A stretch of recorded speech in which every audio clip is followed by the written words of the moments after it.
Bismillahirrahmanirrahim. Assalamualaikum warahmatullahi wabarakatuh. Selamat sore dan salam sejahtera untuk kita semuanya. Alhamdulillah wa syukurillah wa salatu wassalamu ala rasulillah Sayyidina wa habibina syafi'ina maulana Muhammadin sallallahu alaihi wasallam. Amma ba'd. Yang sama-sama kita hormati Bapak Bupati Adinda Petrandes Tabakri MSI. Kita bangga punya Bupati cerdas dan alim, insyaallah.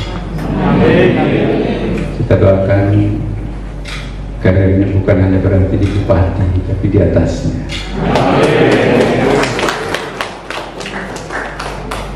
Barang siapa yang membangun rumah Allah dan pendidikan, apalagi pondok pesantren, lagi pula didoakan oleh banyak orang, tidak perlu khawatir, langit akan terbelah mengabulkan doa kita.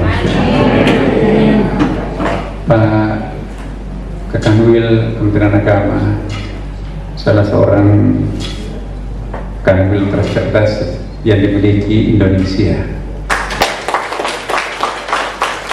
Jadi Sulawesi Tenggara sekarang sedang berada dalam era kebangkitan, dan kita berharap nanti insya Allah Sulawesi Tenggara ini akan setara dengan provinsi-provinsi lain. Amin. Yang saya hormati, di sini hadir beberapa orang tua saya, orang tua kita, Ketua PP4, Majelis Ulama, kemudian juga Profesor Darwis Huda, Ketua Dewan Hakim Polri, dan juga sekaligus Direktur Program Pasca Sarjana Institut Perguruan Tinggi Al-Quran Jakarta. Di samping itu beliau juga seorang konsultan senior Lembaga Pendidikan Islam unggulan. Jadi hampir semua pendidikan Islam unggulan di Jakarta itu di bawah sentuhan-sentuhan beliau. Tepuk tangan untuk Prof. Beliau adalah senior saya di pondok pesantren. Ya. Kemudian Bapak Ibu sekalian, saya sungguh sangat berbahagia pada sore hari ini Pak Bupati, seperti berada di kampung halaman saya sendiri. Amin. Benar-benar saya takjub ya, sepanjang jalan tadi dari bandara seperti tidak pernah berkedip. Ini seperti kita atau minal jannah, ini serpihan surga ada di muka bumi ini. Kan kita melihat subur, ada pantai, Masya Allah, luar biasa. Jadi pantas sentuhan orang-orang berkah yang pernah ada, yang pernah memimpin kawasan ini, luar biasa. Kalau kita lihat sejarah, sebetulnya Buton ini atau bau-bau lah ya, Muna, sejarah baru itu justru inilah Islam yang paling pertama datang di Indonesia, dari tempat transitnya para pedagang-pedagang Arab atau Persia itu ke Cina, kemana-mana. Buton ini adalah tempat transitnya, jadi memang kota wali lah. Maka kemarin kita sucikan kota Buton ini sebagai daerah yang sangat berkah, dan orang-orang luhur, walaupun waktu itu mungkin belum muslim. Kita kenal misalnya Raja Sugimanuru yang melahirkan Laki Laponto, yang kita kenal Halolewu, yang bergelar Sultan Muhammad Isa Kemudian Khalifatul Khams. Saya merinding loh Bapak Ibu sekalian. Membaca sejarah beliau itu bukan orang sembarangan. Beliaulah yang mempertemukan, mempersatukan seluruh etnik yang ada di kawasan Sulawesi Tenggara ini, bahkan nyebrang sampai Sulawesi Tengah, jadi wilayah kerajaan Buton dahulu itu, dan memiliki 9 anak, dan anaknya itu salehat. Ini saya kira perlu kita ikuti, dan yang paling penting kearifan lokal yang dibangun, Masya Allah, kita harus berguru kepada kerajaan ini. Ya. Ada 4 prinsip yang pernah ditegakkan oleh bapaknya Halulio yang kemudian menjadi nama universitas terkemuka kita di sini, dan juga Bandara Halulio ini, yaitu kalau ini dijadikan filosofi dasar bangsa, maka itu saya kira tidak akan ada konflik. Belajarlah toleransi pada tradisi masyarakat Buton. Pobini, biniti, saling tanggung rasa, ya, saling sayang menyayangi. Bongka, angkarau, Masya Allah, saling menghargai satu sama lain. Pomamasiko, saling sayang menyayangi, loving together. Podarati, saling sayang menyayangi. Dan bahkan kalau kita lihat ada 4 prinsip dasar ketatanegaraan itu dahsyat, Bapak sekalian. Saya ingin para ilmuwan Buton ini mengangkat falsafah dasar kerajaan Buton itu. Hansur mansur badan, Sumarno kuno hamsur, ya. Biarlah badan binasa, asal negara tetap tegak. Ya Allah, cinta terhadap negara, patriotisme, kita harus belajar dari tempat ini. Ya. Luar biasa. Hansur Liu Sumarno. Nanti pada agama itu yang menjadi pegangan dasar, setelah nanti ada adat, hansur adat di Sumarno, tangka agama. Kalaupun adat itu tidak bisa lagi dipertahankan, maka agama harus tetap ditegakkan. Kalau di Malawi di sana adat bersendi syarat, dan syarat bersendi kitabullah. Nah, ternyata filosofinya itu mirip dengan ini. Nah, inilah apa yang kita lakukan pada hari ini sebetulnya, ya, gerakan moderasi beragama di madrasah atau sekolah menengah di kabupaten kita yang tercinta ini. Tidak perlu diajari toleransi, bahkan kita yang harus menjadi guru toleransi.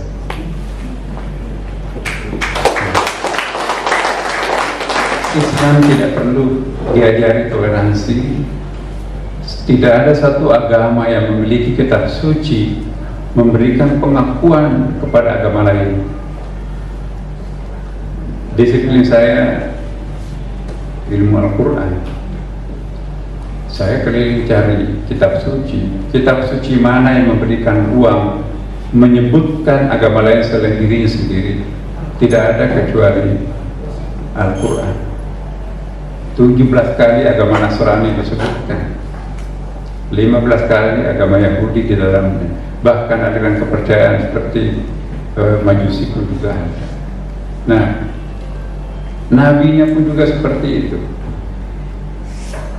Tidak pernah menganggap orang lain, orang yang beragama lain, inner circle-nya.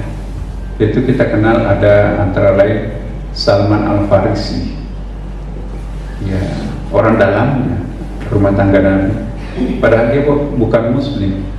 Salman Al-Farisi ini arsitek perangnya Rasulullah. Dialah yang merekayasa benteng ketika seluruh dunia itu membangun benteng menggah ke atas, harganya sangat mahal. Nabi bikin benteng gali parit, gak ada ongkosnya, cuma tenaga doang, tapi itu efektif membentengi kota Madinah. Itu rekayasa Salman Al-Farisi. Orang dalamnya Rasulullah, masuk Islam last minute-nya Rasulullah. Jadi sebelum masuk Islam menjadi orang biasa. Umar banyak sekali mempekerjakan orang-orang non-muslim. Jadi belajarlah toleransi kepada agama Islam. Jangan Islam diajari toleransi. Ini. Karena itu Bapak Ibu sekalian, di dalam Al-Quran, walaqad karramna bani Adam, Allah memuliakan anak cucu Adam. Dalam bahasa Arab ada karramah, ada faddalah. Allah tidak mengatakan walaqad faddalna bani Adam. Kalau faddalah itu proven, kalau karramah itu sekret. Jadi itu sakral ya. Kalau karramah, Allah mensakralkan manusia. Ya. Apapun agamanya, apapun etiknya, jenis kelaminnya, wajib hukumnya untuk kita muliakan anak manusia itu. Jadi hak asasi manusia di dalam Islam itu nggak ada suatu agama pun melampaui hebatnya Islam memperkenalkan hak asasi manusia. Bukan saja hak asasi manusia orang hidup seperti yang diperkenalkan di Barat. Kalau orang sudah mati udah selesai. Dalam Islam, mematahkan tulang rusuk mayat sama dosanya dengan mematahkan tulang rusuknya orang hidup. Riwayat Bukhari Muslim. Menginjak kuburan sama sakitnya dan sama dosanya menginjak perutnya orang. Maka itu etika berziarah kubur, jangan injak-injak makam. Kalau ada mayat yang hanyut di sungai, tidak ada yang mendamparkan, semua desa yang dilewati sungai itu berdosa massal. Karena fardu kifayah mendamparkan mayat itu apapun agamanya. Kalau ada mayat tergeletak tidak dikuburkan sampai dimakan binatang buas, berdosa massal semua orang yang di sekitarnya. Apapun agamanya orang itu. Al-mayyit itu haqqullah. Mayat itu haknya Allah Subhanahu wa ta'ala. Maka itu kita harus membuktikan bahwa Islam itu adalah guru toleransi.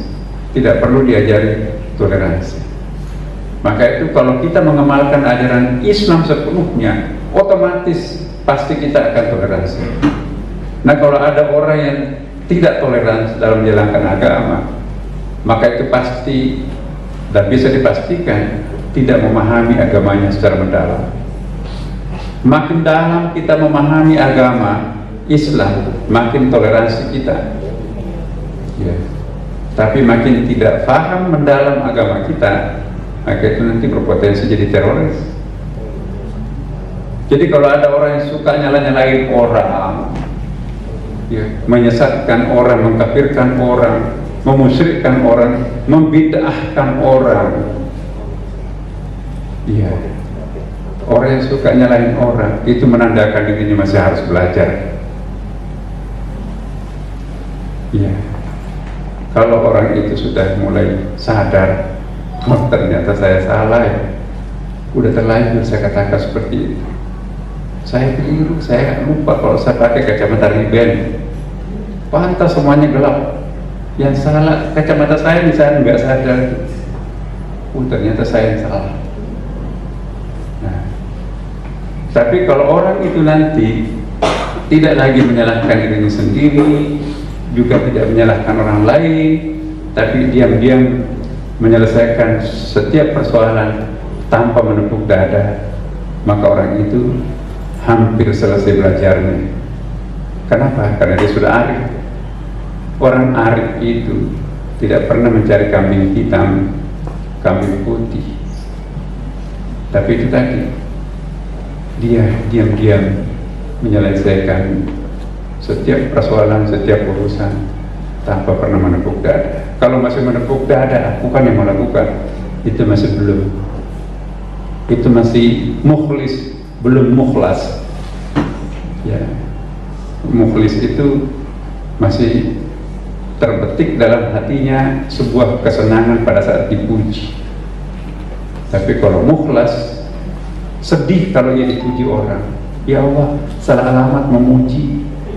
Mestinya yang hanya dipuji itu hanya Engkau. Alhamdulillah Rabbil Alamin. Segala puji dan pujian itu hanya untuk Engkau. Jadi salah alamat memuji. Bukankah prestasi ini dari Engkau? Mestinya yang hanya dipuji Engkau. Jadi kalau ada orang bangga pada saat dia dipuji, berarti itu masih belum bebas iblis. Ya. Mari kita meninggalkan keinginan untuk dipuji. Lebih banyak orang jatuh karena dipuji daripada dikritik. Kalau orang dikritik itu biasanya terorbit naik ke atas. Tapi kalau kita dipuji, itulah yang paling banyak menjatuhkan orang. Kalau ingin, terutama adinda semua yang di deretan depan ini, Pak, Anda Pak kita, ya, jangan kita pernah bangga dengan dipuji orang. Ya, kalau perlu kita majhulun fil ardi ma'lumun fis sama, tidak perlu dipuji di bumi, tapi populer kita di langit. Apa artinya kita selebriti langit? Enggak, apa selebriti bumi enggak ada yang kenal di langit. Dan Bapak Ibu sekalian, kalau kita mencapai tingkat mukhlas, tidak perlu proaktif, tidak perlu siapkan uang untuk promosi karir jabatan. Yang maha mempromosi itu adalah Allah yang akan proaktif. Coba Nabi, Subhanalladzi asra bi'abdihi lailan minal masjidil haram. Jadi asra itu mutaaddi, artinya apa ya? Jadi yang proaktif itu adalah Allah. Nah kalau orang masih ikhlas, berarti dia masih akan mengerjakan sendiri. Tapi kalau sudah sampai ke tingkat mukhlis, Allah yang akan proaktif. Banyak contoh Bapak Ibu sekalian, dan contohnya bapak-bapak ibu-ibu di sini kan pejabat.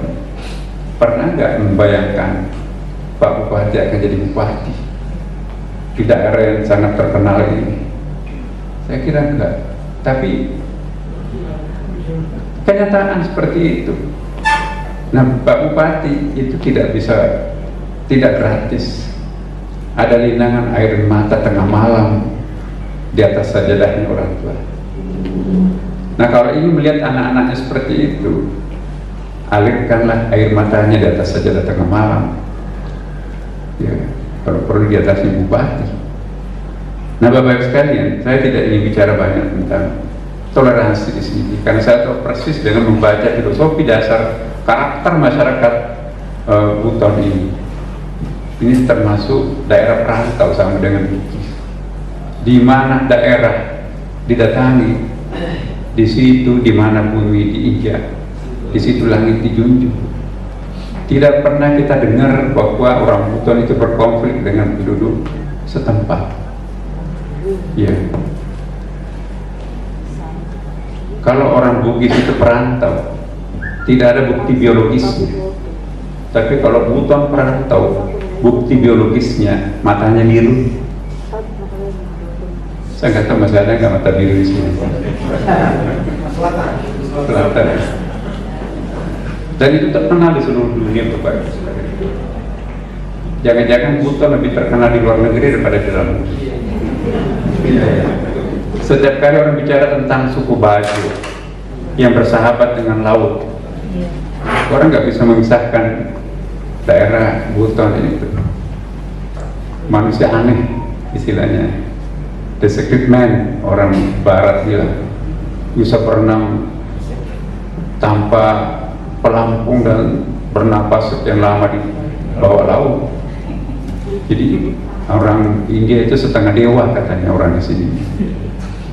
Nah, jadi inilah saya ingin sampaikan kepada Bapak Ibu sekalian terakhir ya, bahwa jangan pernah mempertentangkan antara adat istiadat dengan agama. Sekarang muncul fenomena gerakan-gerakan Bapak Ibu memperhadap-hadapkan antara agama atau kearifan lokal dengan agama Islam. Sedikit-sedikit musyrik. Apa itu musyrik?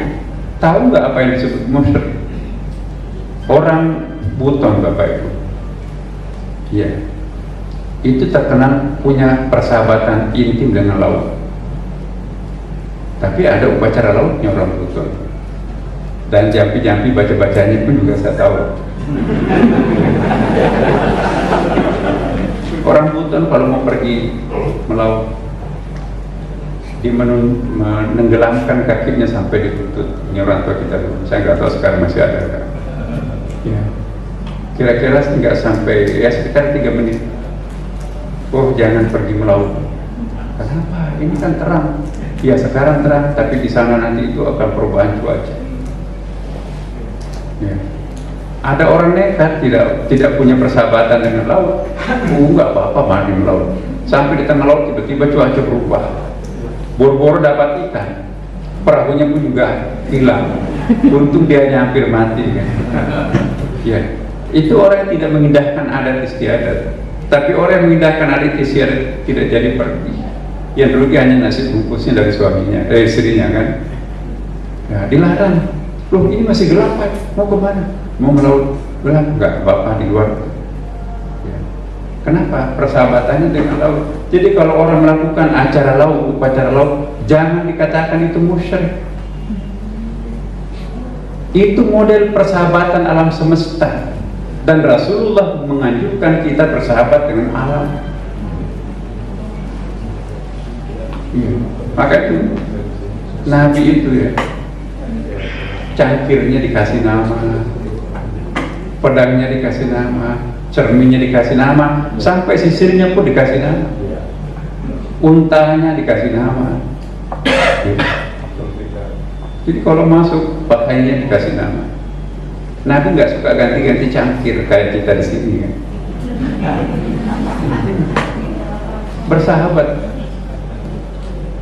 Mimbar Nabi itu dalam hadis ketika digantikan oleh ibu-ibu, ya Rasulullah boleh gak saya gantikan mimbarnya? Ini kok mimbar itu seperti ini masih dipakai, batang kurma, pelepah kurma.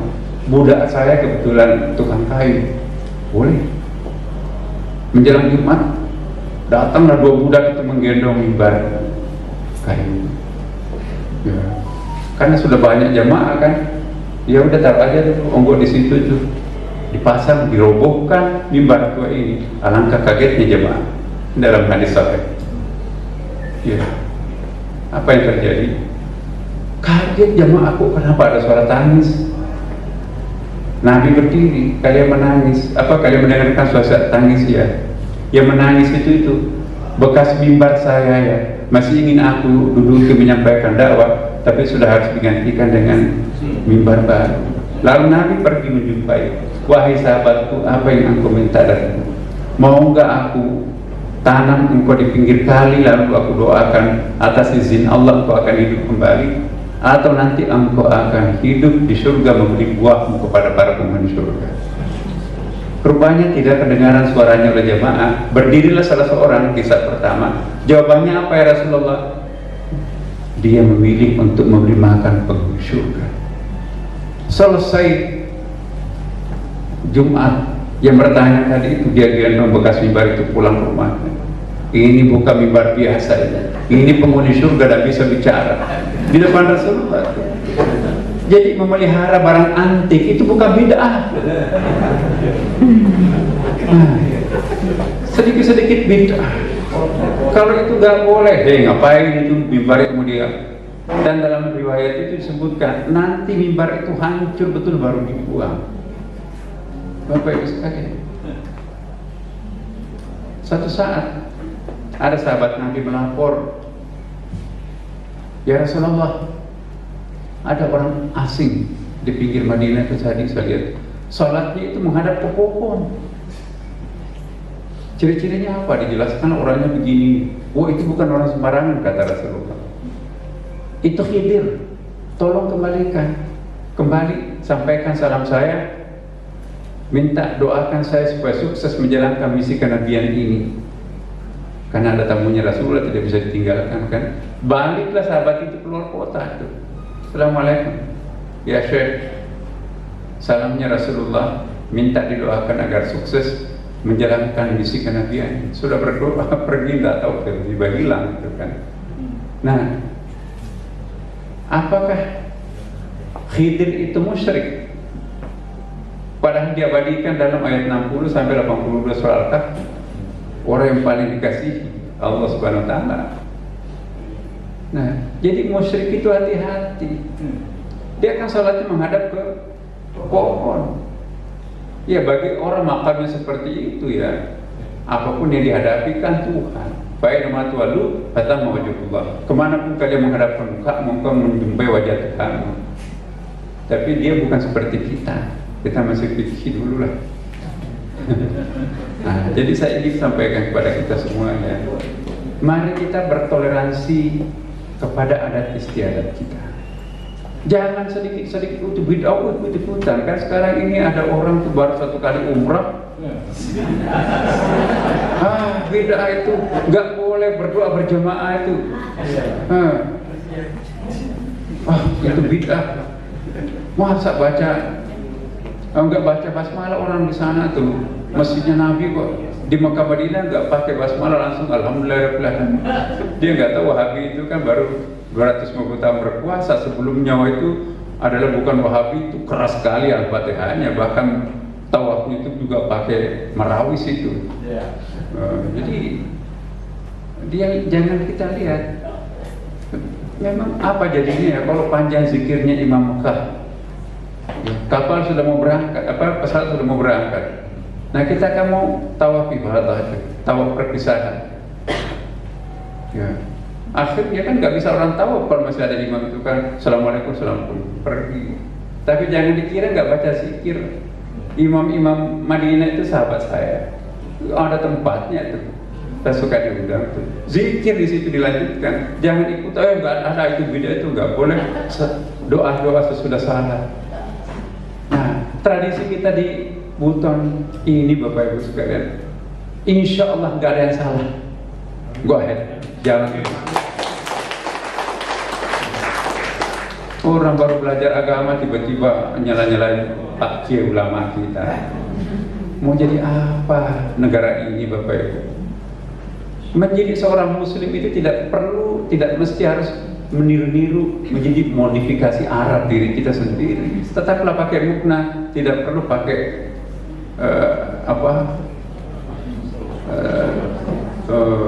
tidak perlu pakai cadar dan sebagainya. Jadi kalau mau pakai cadar, tidak apa-apa, itu hak asasi kan. Silakan pakai cadar. Ya jadi masalah kalau ini belum terlalu Islam, ini belum pakai cadar. Ya kan? Kalau seandainya cadar itu penting dan wajib, kenapa batal hajinya orang pakai cadar? Tidak sah hajinya perempuan yang pakai cadar. Harus dibuka semuanya kan. Dikejar-kejar itu oleh askar. Nah, jam 4 acara Pak Bupati yang berapa Pak sekarang? Iya. Nah, saya Bapak Ibu sekalian, nanti insya Allah pada kesempatan lain saya datang ke sini. Mudah-mudahan masih Pak Bupati, yang mudah-mudahan kita masih bisa menyaksikan dalam waktu dekat pondok pesantren seperti yang kita akan lanjut. Yang kita akan buat di sini Bapak Ibu sekalian adalah pondok pesantren yang semacam franchise ya, Al-Ikhlas. Satu-satunya pondok pesantren yang mendapatkan sertifikat ISO Inggris ya adalah pesantren Al-Ikhlas. Baru saja kita buka cabang. Ini pimpinan pondoknya ada di sini Pak Kiai Nandar, anak-anak muda tapi Kiai. Itu insya Allah ya sudah berapa orang kita kirim ke Al-Azhar. Itu tanpa tes lagi di Al-Azhar. Kenapa? Karena dosennya orang Mesir datang ke sini. Dan jadi nanti Bapak Ibu sekalian kita akan lakukan kalau perlu lebih baik daripada di tempat lain. Banyak daerah yang minta saya buka Pak Bupati, tapi saya tidak terlalu tertarik. Kami sudah punya 7 cabang. Banyak lagi, setiap provinsi mungkin mau, tetapi kami sangat selektif. Karena saya tahu sejarah Buton dan saya sangat takjub terhadap